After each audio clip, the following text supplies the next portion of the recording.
านวางแสดงและขายสินค้า1เมือง1ผลิตภัณฑ์หรือโอดอปและสินค้าครอบครัวตัวแบบของนครหลวงจันทร์ครั้งที่11ได้จัดขึ้นนับแต่วันที่1-11 พฤษภาคม 2025ซึ่งมีหัวหน่วยธุรกิจนำเอาผลิตภัณฑ์เข้าร่วมหลายกว่า100หัวหน่วยและหนึ่งในนั้นก็แม่นผลิตภัณฑ์ของโรงงานป่าแดกหุงเฮืองซิน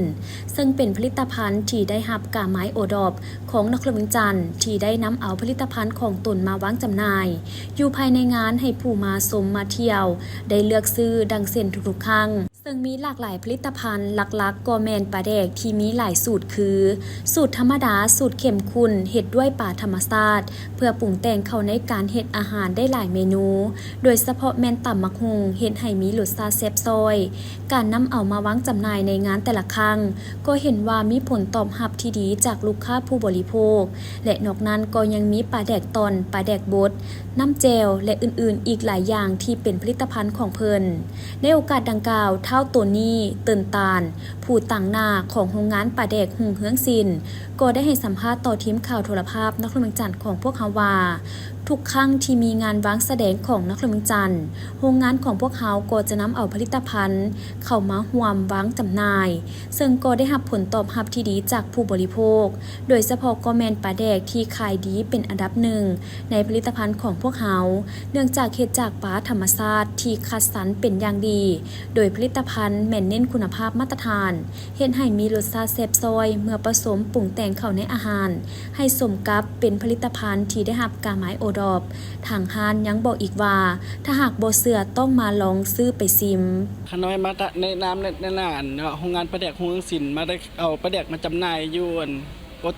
งานโอดอปยูไอติกเป็นผลิตภัณฑ์ของลาวเขาเองเป็นปลาแดกหุงเฮืองซินเขาได้เอาปลาแดกมาจำหน่ายมีต่ำมีจืดเอาปลาแดกมาขายมีเจลมีเจลพันป่ามีเจลซินดาดเจลลูกซีนจะเป็นปลาแดกกับลูกซีนปลาแดกกับเจลมีผลิตภัณฑ์ตัวใหม่ปลาแดกแม่สินเป็นปลาแดกแม่สินเพราะผลิตภัณฑ์ใหม่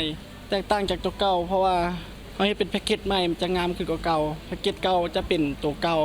เพราะคุณภาพมันจะคล้ายๆคือกันต่างแต่แพ็กเกจในหนึ่งซื่อโดยเฉพาะพวกนั้นนี่มันจะเป็นพวกปลาสดๆเลยเขาจะบ่เน้นแบบบ่ป่นแบบน้ำหลายอย่างนั้นนะเป็นปลาสดๆโดยเท่าตัวนี้เตือนตาลยังเก่าตื่มอีกว่า